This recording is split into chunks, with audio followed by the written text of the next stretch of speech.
I want to bring in retired U.S. Army Lieutenant Colonel, senior geopolitical strategist, and Black Hawk helicopter pilot and battalion commander Darren Gaub. Also with us this morning, professor of Middle East Studies at Florida Atlantic University, Dr. Robert Rabil. Good to see you both, gentlemen. Thank you for being here. So multiple reports this morning, multiple sources, we should say, are reporting this morning that Iran-linked tankers have passed through the Strait of Hormuz this morning. Of course, that's despite the U.S. blockade now being in place. We're in day 2 now. 2 of them, according to multiple sources on this, visited Iranian ports, one of them allegedly a China-flagged tanker. So the reporting, though, is also suggesting it's possible that these ships are broadcasting false position reports known as spoofing. Darren, you may know something about that. But is it possible, I guess my question is, to shut down an entire waterway and absolutely nothing, gets through? Well, it's possible. The question is, do you have the resources in place to actually make that kind of thing happen? It's not as easy as people think. And there also, I think there are a lot of people who think that we're sitting with a line of ships directly in the Strait of Hormuz rather than having them spread out throughout a region to include down into the Arabian Sea and elsewhere. So I'm not surprised that a couple might have gotten through in some way, but that doesn't mean they're in the free and clear. There are other lines as part of this blockade that could pick them up on the way. And we've seen this in this conflict before. We have traced ships all the way through into different segments of the oceans and captured them as well. So I wouldn't say that if something passed the strait itself, that it's clear all the way to its destination at this point either. Good point. Dr. Rabil, one of those ships, as I mentioned, that allegedly passed this morning was a Chinese-flagged vessel. We talked about this yesterday.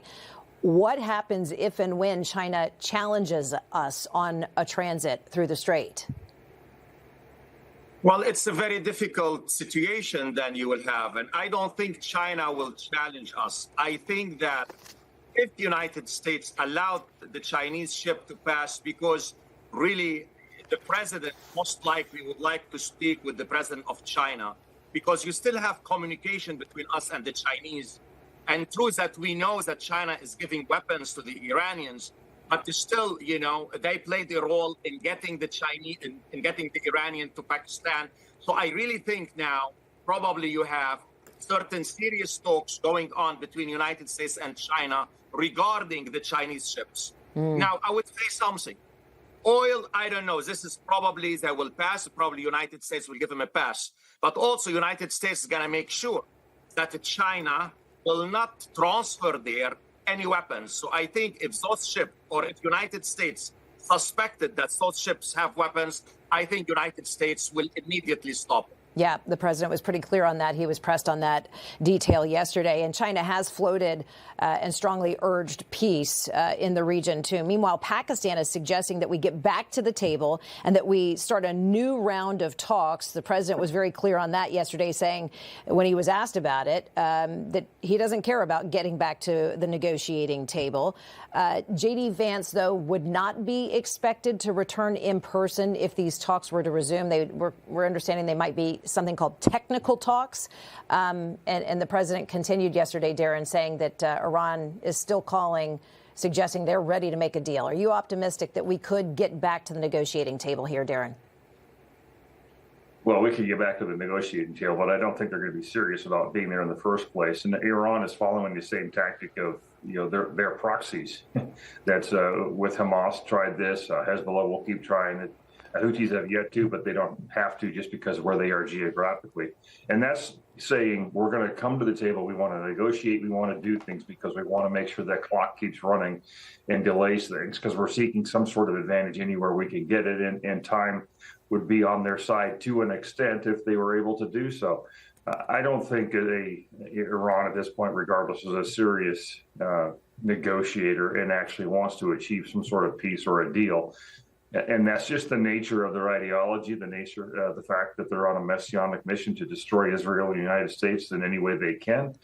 And unfortunately, I'm skeptical about any kind of deal or any kind of talk about table negotiations again. Doesn't mean you don't pursue it or don't potentially try it, but just know who you're dealing with. and deceit is always part of their plan. Yeah, Dr. Rabil, I know you have a similar sentiment. Iran, meanwhile, is publicly slamming this blockade, saying it's a, quote, grave violation of its sovereignty. And China spoke up yesterday, calling the blockade dangerous and irresponsible. The president, to your point a moment ago, is expected, likely in communication with Xi Jinping. They have a decent relationship, expected to meet in person in a couple of weeks. So how does this blockade, to be a fly on the wall, take us a couple of weeks down the road to this meeting? Could it be threatened because of this blockade?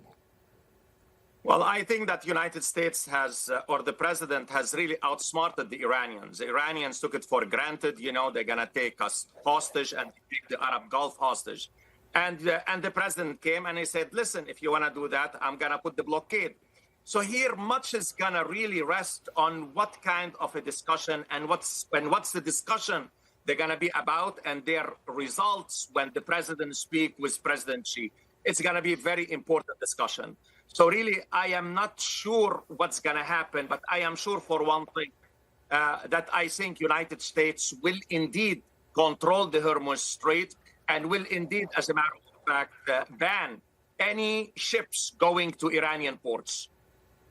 I'm curious about this meeting, Darren, in Washington. Marco Rubio expected to be at the table taking part in the meeting between Lebanese and Israeli ambassadors in Washington. What do you expect to come from this meeting, if anything? Yeah, this sounds to me more like a sort of an initial meeting, and it may not go too far. And one of the challenges, of course, is that what the people of Lebanon want, and their new leadership there want, is going to be challenged by the fact that Hezbollah even exists, because at a certain point, the guns and the weapons of Hezbollah could turn against the Lebanese people as much as against the Israeli people, if they feel they are threatened by any actions the Lebanese government may take. I've got sources around the southern area of Beirut up into the mountains, and they'd be perfectly happy if Hezbollah was no longer in Lebanon and they could actually live in peace themselves.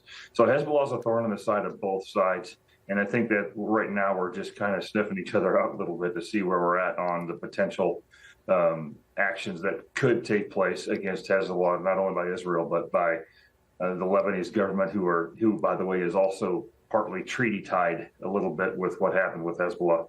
And that's got to go away, too. Dr. Rabil, your take on this, because so many have said, well, outwardly, Lebanese officials have expressed, yeah, we would like to be rid of Hezbollah, but they're very much complicit, allowing them to set up shop where and when they want. Your reaction to that? Well, as a matter of fact, I spoke with many Lebanese officials. I've been out there speaking regarding, and I really expected the government to take certain steps, mainly to confront Hezbollah, not necessary in many areas of Lebanon, but of course, first and foremost, to take control of the capital. And the Prime Minister of Lebanon, already mentioned a couple of days ago, he would like to have a DMZ, a demilitarized zone in the capital, and to have merely Lebanese government sovereignty over the capital. So if he does that, as a matter of fact, it's going to be a good, way to go ahead and have more support from the United States and to have better chances of having, really significant negotiation between Israel and Lebanon. I know Hezbollah is a big challenge. I agree with the colonel, that many Lebanese, they don't like to see Hezbollah merely a force in Lebanese politics. They would like the government to take control and impose its authority throughout Lebanon. But I also understand very well. I served in the Red Cross in Lebanon for many years myself. And I know that Hezbollah is a force to be reckoned with. But I also know that the Lebanese government should take steps, and it has to decide whether it has a sovereign country, and what I said on the media, a farm. So really, they have to take that steps. It's an uphill battle. And I hope they will take that steps to confront Hezbollah, especially beginning in West Beirut. We'll be watching those talks set to begin this morning. We'll be carrying it here on N2 as soon as we get press opportunities. Dr. Robert Rabil, professor of Middle East Studies at Florida Atlantic University, geopolitical strategist, Colonel Darren Gaub. Good to see you both. Thanks for your time today. Thank you.